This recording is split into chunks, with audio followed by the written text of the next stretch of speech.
Circus. The nothing personal word of the day is circus. This kind of circus. Dun dun dun dun dun dun dun dun dun dun dun dun dun dun dun touch dun touch dun dun dun dun dun dun dun touch dun touch. It's a 3-ringer. Take a look. Close your eyes if you're listening to this. Close your eyes if you're watching on YouTube. Don't close your eyes, but I want you to envision a 3-ring circus. You're sitting 5th row center. You don't know where to look because it's all so exciting. So let's start by looking left. In that circus, look, there they come. It's not the elephants. It's not the tigers. Wait, what? Is that a bus? Is that the Marlins bus? No. Hold on, let me call Conine. Conine, we didn't give the Marlins our bus, did we? Don't do that. Well, actually, if they'll pay. No, double the rate. Double that rate. No, that's the friends and family rate. No, they're not family or friends. Okay, let me know if they call. All right, I don't think it's the Marlins bus, but coming into the ring are something called sleeper buses. It's a sleeper bus. Why are the sleeper buses coming into the ring on the circus?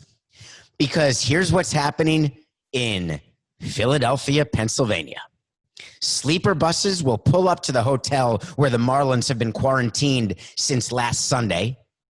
Today is Friday, July 31st, the final day of July. Hard to imagine. And if you get a piece of paper under your door, you are the lucky recipient of a bed on the sleeper bus back to Miami. Huh? They're taking a sleeper bus back to Miami? No, not the healthy ones. Any positive Marlins player or coach, if you are one of the 18 players who tested positive, you got yourself a ticket. If you're one of the 2 coaches, you too. But don't worry, it's not that long a drive from Philadelphia, but it's not a normal bus, it's a sleeper bus. You can rest, relax, stay quarantined. We may even stop at a rest stop and get you some Wendy's, maybe some Mickey D's, supersize. Then you get back to Miami. I'm sure that'll be great to go back to your homes when you're positive. Or are they going to put them up in quarantine housing in Miami? Or are they going to quarantine their own house when they're positive with little kids and maybe older people they live with? Let's wait to get the report on that. But that's going on in one ring. Well, what are the other buses for? Wait, I got a ticket for a bus. I'm healthy and I'm getting punished. I'm one of the guys who didn't test positive in the Marlins. Why do I have a ticket for Bus B? Bus B, that's a bunch of bullhock. What? Show me Bus B. Get in the circus. Get in that ring. Ooh, that's a regular Academy bus. Where are we headed? We're going on the road? Baltimore. Just Baltimore. Oh, and New York? Hold on. Where's the itinerary? But New York City? And Buffalo? Wait a minute. So I paid attention to the protocols. I didn't get COVID. I'm now on a bus trip to Baltimore, New York, and Buffalo, and I'm not going to get home till August 14th? That's your plan? Dun, dun, dun, dun, dun, dun, dun, dun, dun, dun. Ooh, there's the middle ring. Who's coming? It's the Tigers. The Tigers are there. Oh, no, it's not. It's the Cardinals. Cardinals are flying into the middle ring of the circus. Yep. So much for baseball throwing the Marlins under the bus. Pun intended. Saying that it's a one-club problem. There have been 0 positive tests. We're going to pause the show now and wait for a statement from MLB on all the testings that have taken place this week with 0 positive tests. Just like the press release they did, throwing the Marlins under the sleeper, saying that no one else tested positive, no other teams, 29 healthy teams. Wait a minute. Where's the statement? It's coming. It's coming. It's coming. This is the part of the circus where the person on the trapeze falls into the net. And you, as an audience member, say, oh, there's a net, thank heavens. At least 2 members of the Cardinals have tested positive following their trip from Minnesota to Milwaukee. The game tonight against the Milwaukee Brewers, the home opener. I don't know why I say home opener. There's no fans. It's the first game at Miller Park.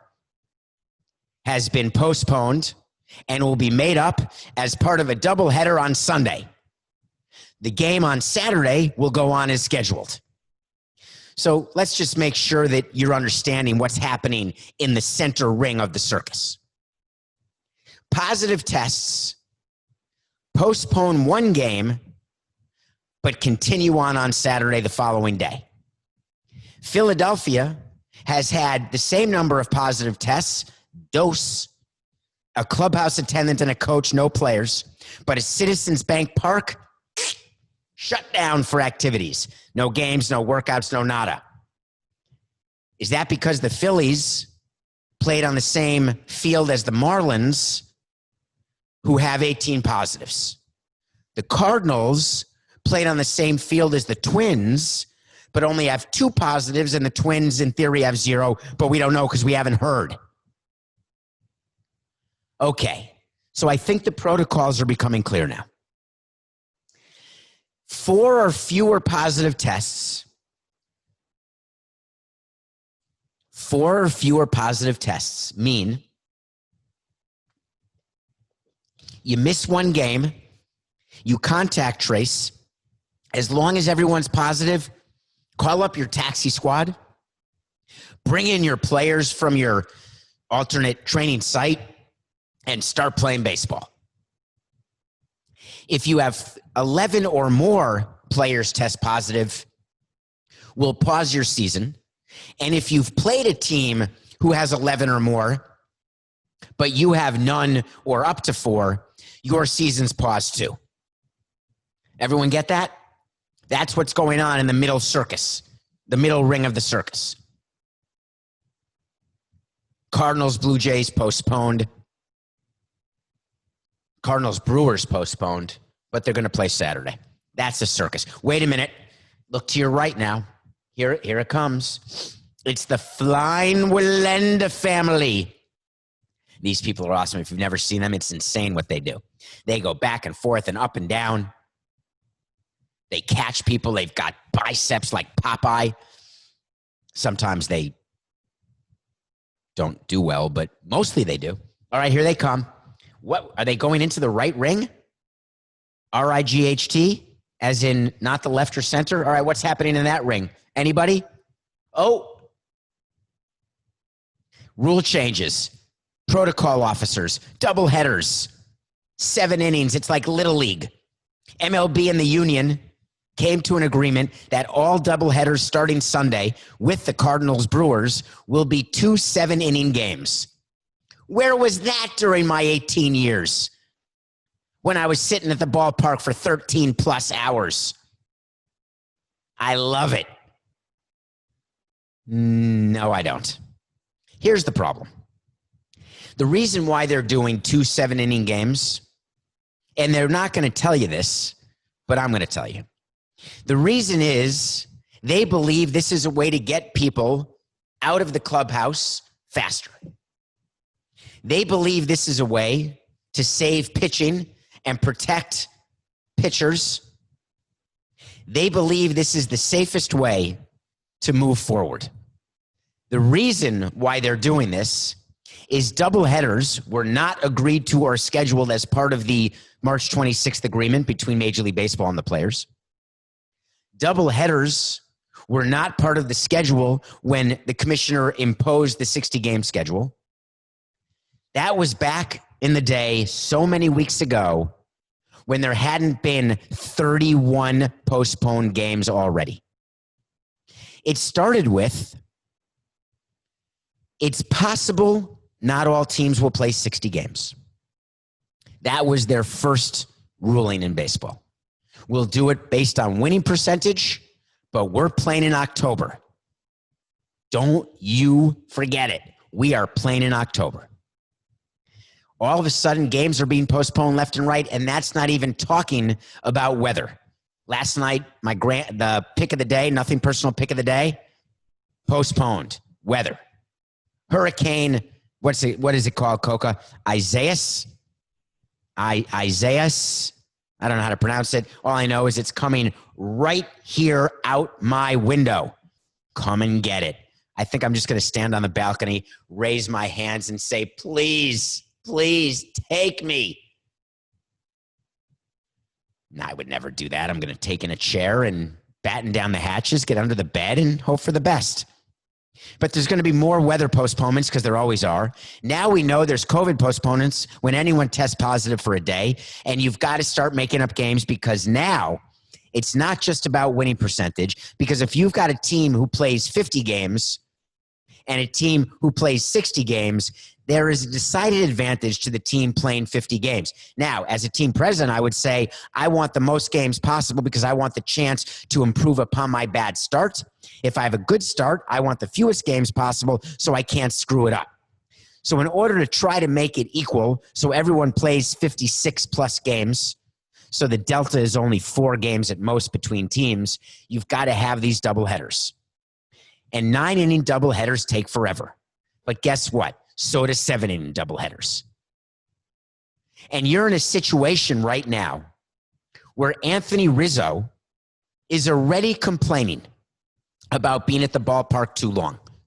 Remember, Anthony Rizzo did not opt out. Anthony Rizzo is a cancer survivor. He could have opted out, and he's in the high-risk category. He could have gotten paid. But he decided to play. But yesterday, he lost his mind. This is exactly what cannot happen if you are the commissioner or if you are Tony Clark, who runs the union. Anthony Rizzo tweeted out after the rain delay in Cincinnati and the rain out where the Cubs were playing in Cincinnati. He tweeted out and he said, MLB lets us sit around for 8+ hours inside the clubhouse. ...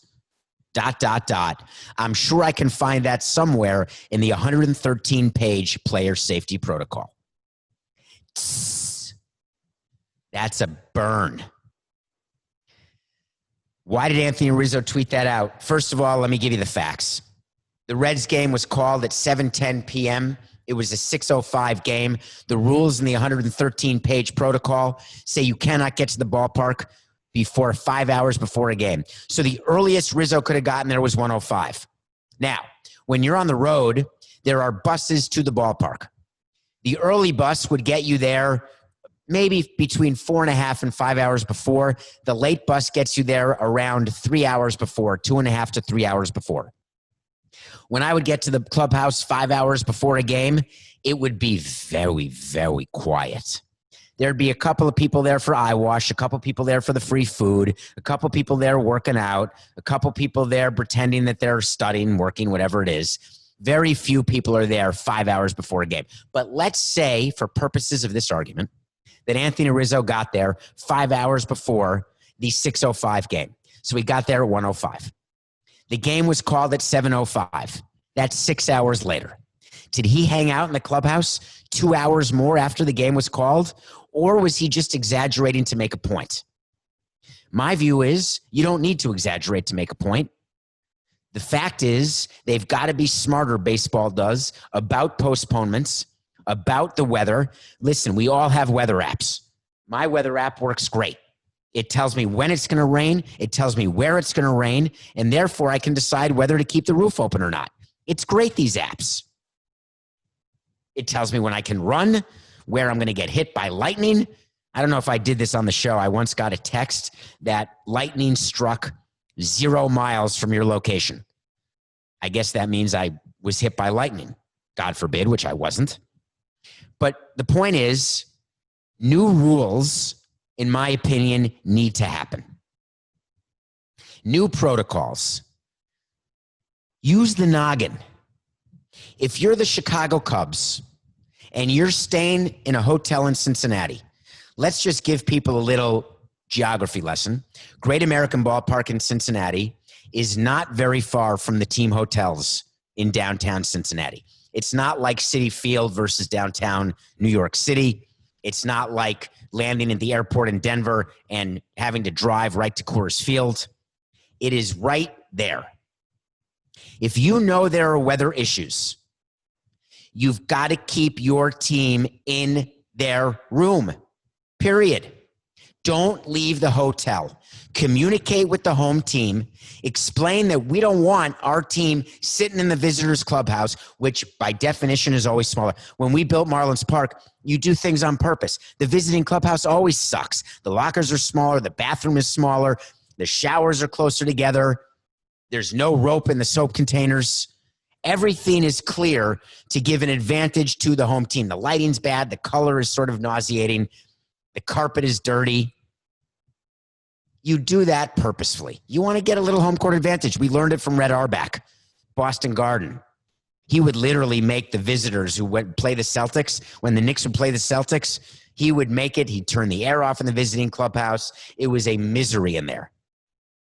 When you're a road team, you don't want to hang out in a clubhouse when you've got a road game. You just don't want to do it. So if I'm MLB right now and I see Anthony Rizzo's tweet and I see the fact that there's a 3-ring circus going on, when I see the fact that I can no longer blame the Marlins as the sole perpetrators in the COVID outbreak mess, I got to go to the union right now and I got to change some rules. And the rules that I'm changing are not just about double headers. I need stricter protocols in place, and I need the players' union to buy in, because I also need penalties to be put in place. Right now, there is no penalty in place for a player who violates protocol. So here's the following things that I would do were I to be in charge of writing out brand new rules in Major League Baseball. Number one, and this is a costly one for the teams, but it's necessary. Right now, you have a 30-man roster in Major League Baseball. That means 30 players are active every game. That means 30 players are making at least the prorated minimum. They're in the big leagues. They're getting service time. That number after 2 weeks is supposed to go to 28, and 2 weeks after that is supposed to go to 26, which was supposed to be the roster size in a non-COVID world. On top of that, there's a 3-man taxi squad. So there are currently 33 players on site whenever a game is played, and then 27 players in the alternate site. I would immediately make a rule that the 30-man roster limit will stay in place for the duration of the season. It will be costly because you will have up to 4 extra players for a total of, let's say, 35 games. So that's 4 extra players at 35 games is 140 extra paydays. At the prorated minimum, say it's 600,000 divided by 162. Just say it, whatever that math is, Coco. And that is what each team would have to pay to have the expanded roster.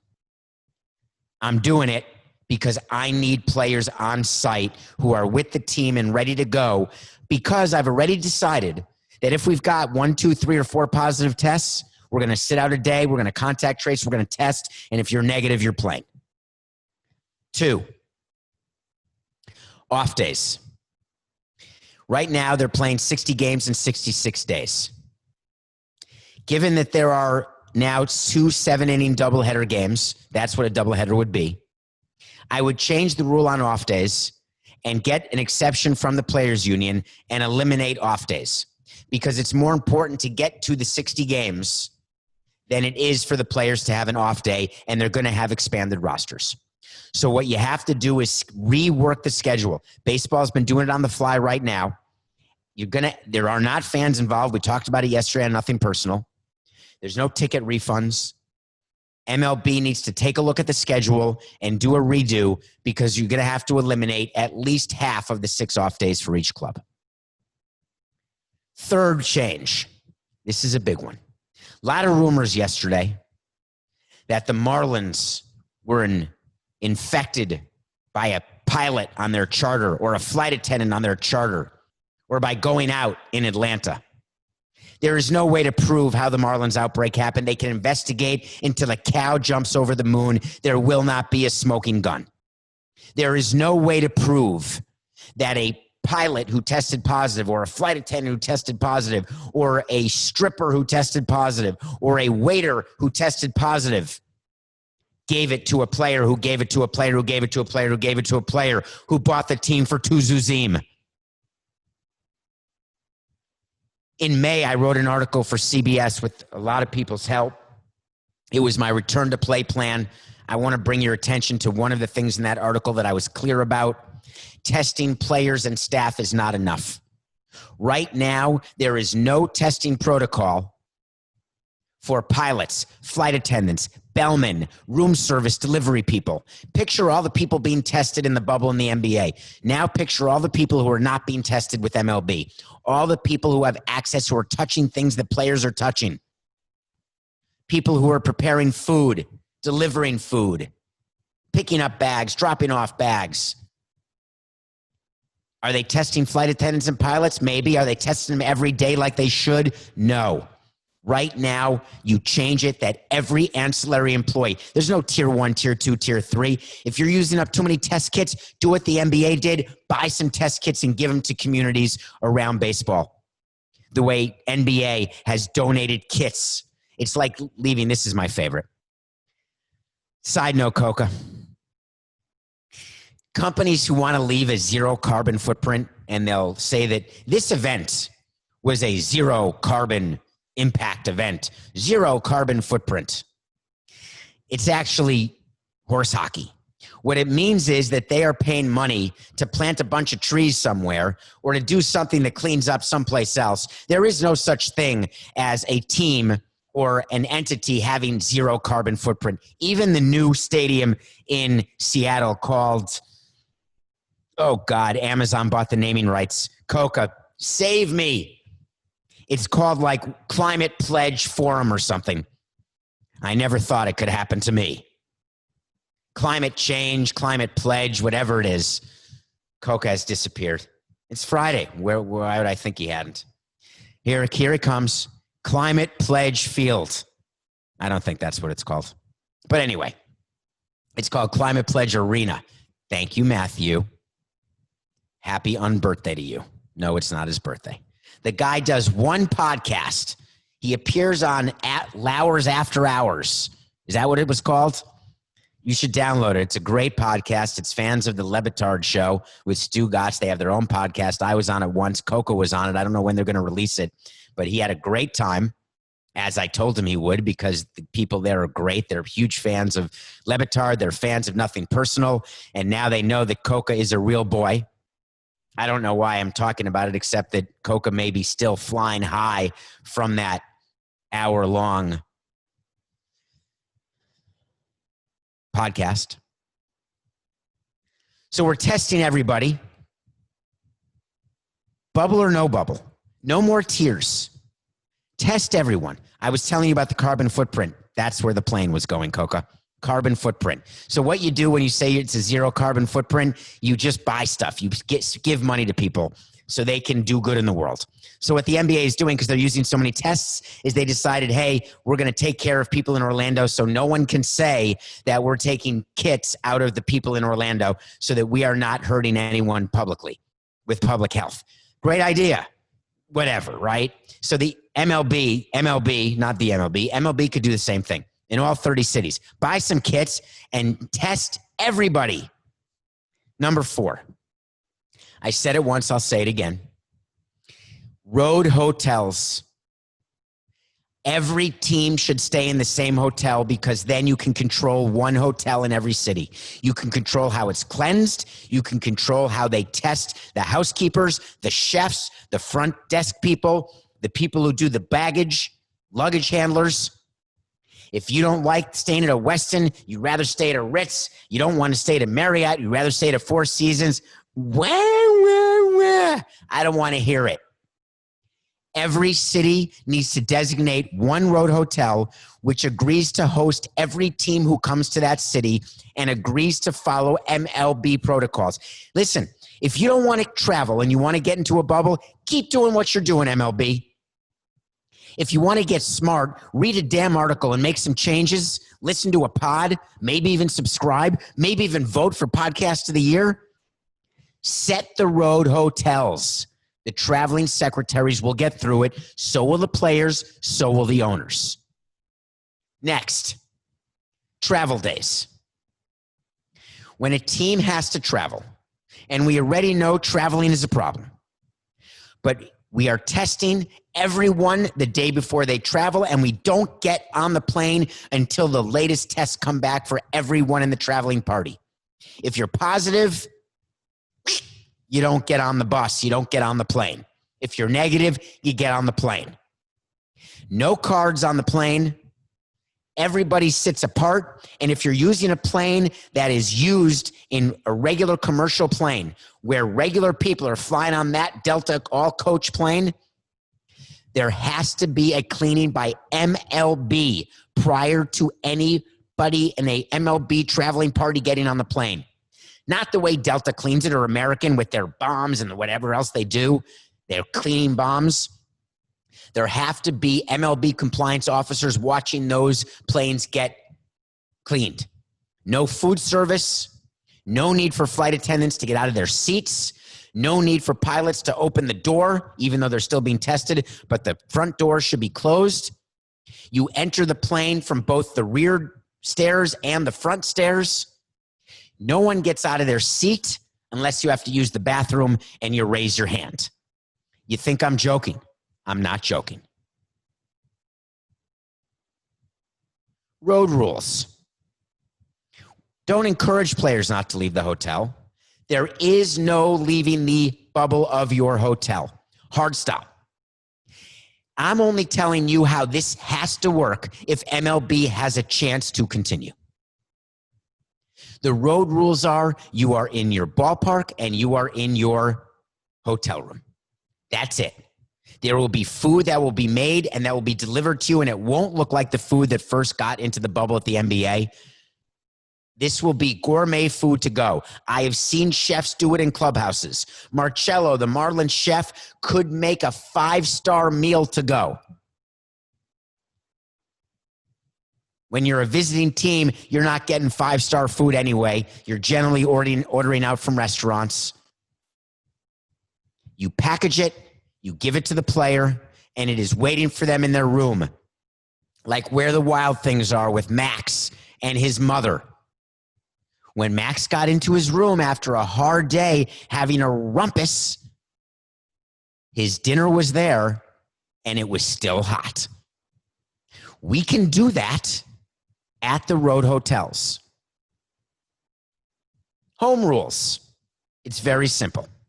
You are in your home and you go to the ballpark. That's it. Home is like the road. Road is like home.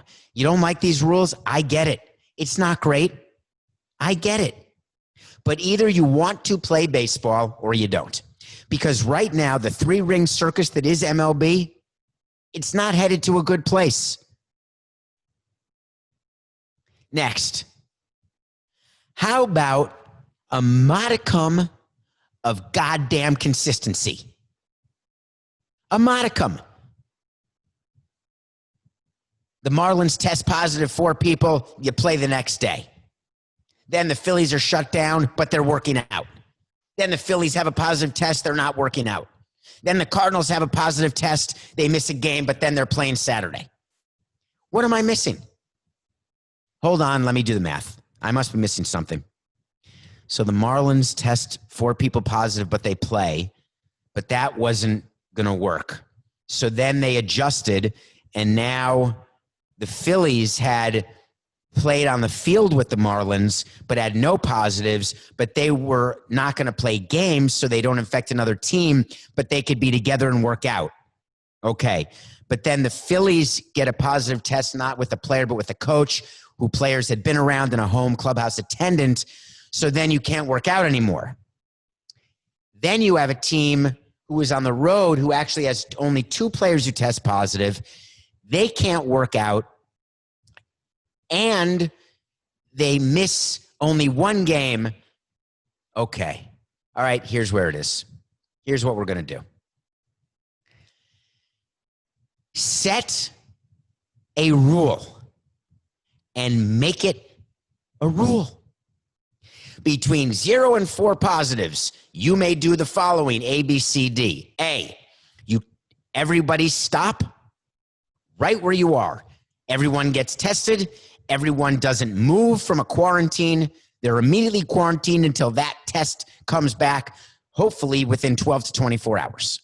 Everyone who tests negative, if there's only been 4 positives, the show goes on.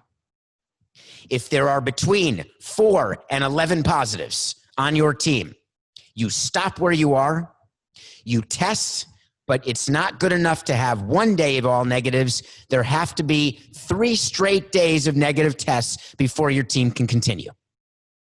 11 or more positives, stop where you are. There need to be negative tests for 8 or more days before you can continue.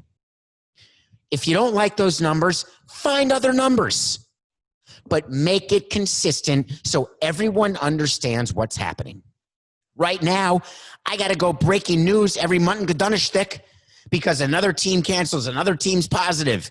Get on, put on your shirt, get your IFB in. It's a postponement.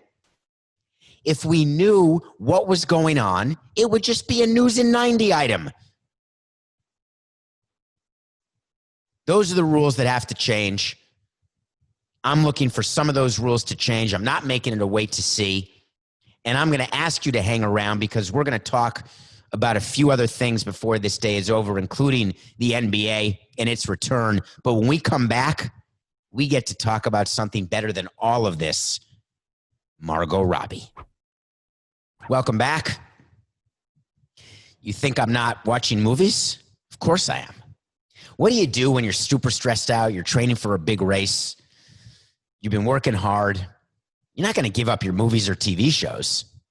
So I finally watched a movie. Now, it's a very long title, so here it goes. Birds of Prey and the Fantabulous Emancipation of One Harley Quinn. That may be the worst title of a movie of all time. I'm just going to call it Birds of Prey. Harley Quinn is like a DC comic superhero played by Margot Robbie. Another bird of prey is Rosie Perez from my favorite movie, Fearless. She starts off as a detective in the police department, quits, and joins this superhero group. Birds of Prey is a movie that tried to be Deadpool and failed. Margot Robbie tried to carry a movie as a superhero. And I don't want to say she failed. What I want to say is that she tried too hard not to fail, and it came off that way. So when you're in a position, when you're trying to start a franchise, the worst thing you can do is put yourself in a position where you feel like you're trying to start a franchise. It has to be more organic than that. It has to happen. Now, there are examples, say when Back to the Future was so successful, they filmed Back to the Future 2 and Back to the Future 3 at the same time because that's how they could get the actors. But they knew after Back to the Future 1, they had history, and they knew they had greenlit 2 and 3. Harry Potter, Lord of the Rings, you see how successful it's going to be. You greenlight, you can film a few at a time. Fast and the Furious, maybe.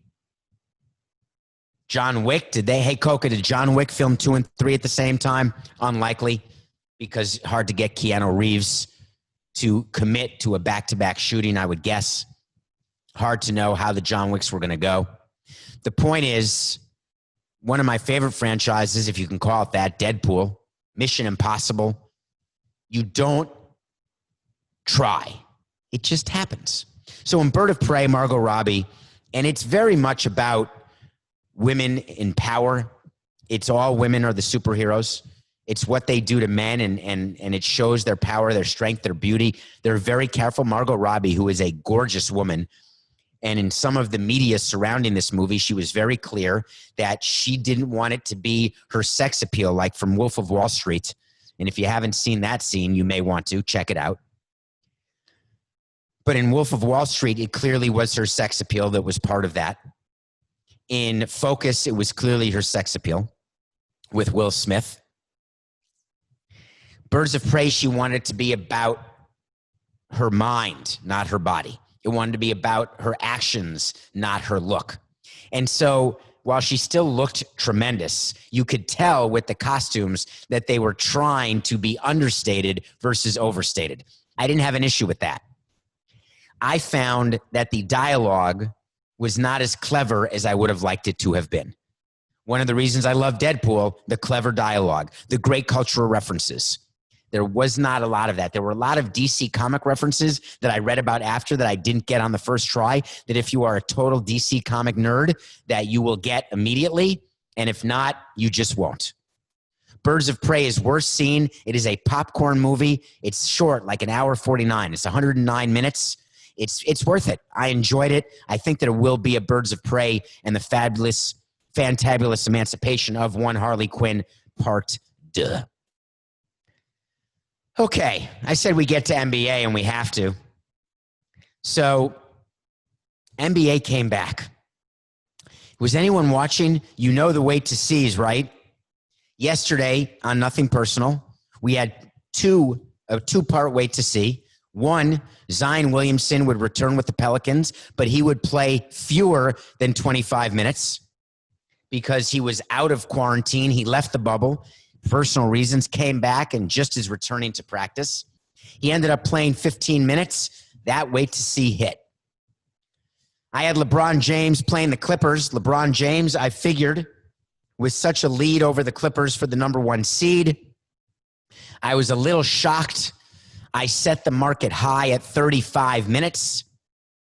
I took the under. Sorry, I set it at 30 minutes. I took the under, and he played 34.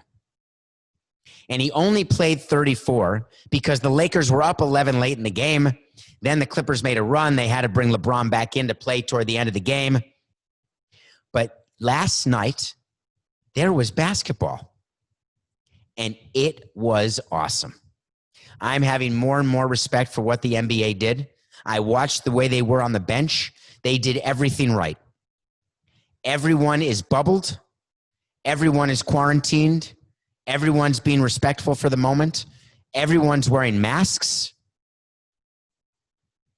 Guess who scored the first 2 points of the new NBA season? I'll give you a hint. It was the Utah Jazz against the New Orleans Pelicans. Anybody? Who remembers Wednesday, March 11th? Was it March 11th, Coco? I don't know what day of the week. I don't know what date it was. I think it was a Wednesday night. That was the day the NBA shut down. The NBA shut down 2 minutes after Rudy Gobert tested positive for COVID-19. Guess who scored the first 2 points of the restarted NBA season? Yes, indeed, Rudy Gobert. I love symmetry. I actually love when that happens. Now, it wasn't perfect. The Clippers roster is decimated because of people who have left quarantine and they've left the bubble and had to quarantine upon the return. We've talked on Nothing Personal about Sweet Lou Williams and his trip. He left the bubble to go to a funeral, stopped at a strip club to get wings, and then had a quarantine for 10 days. Several other Clippers players. Yannick Noah. That's not his name, folks. It is Yannick Noah, the tennis player's son, whose name is Joakim Noah, who's a very wealthy player who has not performed since he signed that deal with the Knicks. Anyone remember his long-term deal with the Knicks? Another misguided signing by that organization. So he's now on the Clippers because they needed people to play. NBA screwed with the system in order to get the Pelicans into the bubble because Zion Williamson is a face of the NBA. He's already a superstar. There's no secret that Zion and the Pelicans were the opening game. That was purposeful. He has become a major corporate entity in and of himself. So the NBA came up with this plan that it's not just the 16 playoff teams who are in their bubble. They brought a bunch of other teams who are going to compete for the final spot. And in order for a team to secure the 8th and final spot, they have to have a 4.5 game lead over every other team below them. In the West, it's just one other team. And in the East, it's one other team. And in the West, it's 3 other teams. And if the lead is smaller than 4.5, then there's going to be a bunch of play-in games. Basically, the NBA is doing anything they can to get Zion into the playoffs. The referees know it. The other teams know it. Zion knows it. It always bothered me when I knew that MLB was rooting for a certain outcome.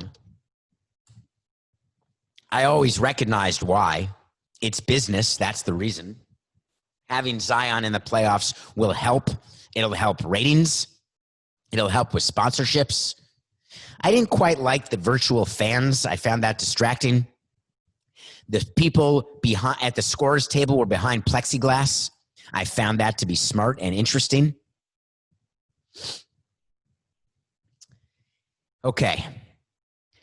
Coco's talking in my ear that he wants Nothing Personal to be on the virtual fan board. So there isn't, he wants me to mention to you listening and watching this, the virtual fan board, in case you don't know, every home team. So if you watch the Lakers game, it's a court where all the teams are going to play. But the Lakers, when you're home, you get to put your logo on the court. And there's certain rules as to which fans can go on the virtual board. And if you're on the board, it's sort of live, I think, but you have to behave. And if you don't behave, they can sort of shut you down. It's sort of like the old game show with Howie Mandel, not Who Wants to Be a Millionaire. It's Deal or No Deal, where there's all the people holding briefcases, and you open the briefcase and it can be $0 or it can be $1 million. Well, you're looking in the background at these TVs that have people in it. Remember the NFL during their draft? They had a bunch of people on in the background and it was sort of awkward. That's what it was like with the NBA. But I like it. They're trying different things and they're able to do it because they're in the bubble. And if you think the NFL and MLB are not paying attention to NBA in the bubble, they are. If the NBA's bubble gets burst, which I called for in my wait to see, where I said there will be a positive test, I don't think that will pierce the bubble or close the bubble. And I think if MLB is going to continue, they're spending time right now thinking, can they do their playoffs in the bubble? NFL is thinking, can they do their playoffs in a bubble? Because if the playoffs were to start now in MLB or in the NFL, we are finding so far after a week that travel is very, very difficult.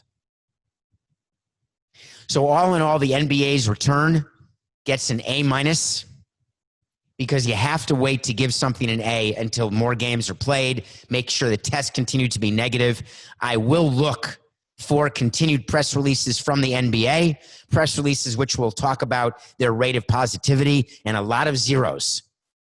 You remember earlier in Nothing Personal on this show today, we talked about the fact that MLB hasn't released a statement about their new positive rates because now they have to say that players are testing positive. Anyway, enough of that. Okay, Nothing Personal pick of the day. I didn't lose yesterday. Didn't win. We had the Cubs losing to the Reds. But as we heard from Anthony Rizzo, there was no Cubs-Reds game. All right, we're still 2-3. What do we got tonight for the NP pod? Nothing Personal pick of the day. Let's go with the White Sox. The White Sox have a lot of hype behind them. Remember, they signed all those free agents. They won the offseason. I've done that before. It doesn't mean squat during the season. When you win the offseason, it just means you get to feel good for a few press conferences. You get to dream and hope. And then when reality hits, reality bites. The White Sox have not gotten off to a great start. They signed a bunch of their young players to long-term deals without Louis Robert. Great player, maybe. What does he have, 15 at-bats? People are already saying he's exactly what we thought. Really? He's got 15 at-bats. They brought in a catcher named Yasmani Grandal. They overpaid him, 4-year deal. They brought in Dallas Keuchel, middle of the rotation starter. He was really good years ago on Houston. Now he's middle of the rotation. They brought in Gio Gonzalez, the guy who couldn't sign anywhere on a 1-year deal. Edwin Encarnacion, DH. He's 40 years old, 35 years old. Nothing. Keuchel is pitching tonight. I'm going with Keuchel. Why is Keuchel my Nothing Personal pick of the day? Because the White Sox are a better team than the Royals. The White Sox will win this game. Dallas Keuchel will pitch well, but he will not be the difference maker in them playing in October. In order for them to play in October, Lucas Giolito has to pitch like an ace, and their young players, whether it's Moncada or Jimenez or Louis Robert, they are going to have to outperform because the other veterans are not going to get it done. But I get what the White Sox were doing. They've been mediocre forever. They won one World Series in 2005, and they're going for it again. They were chasing Amy. Done it. Been there. Hard to do. But at some point, you just say to yourself, Screw it. It's business. It's nothing personal.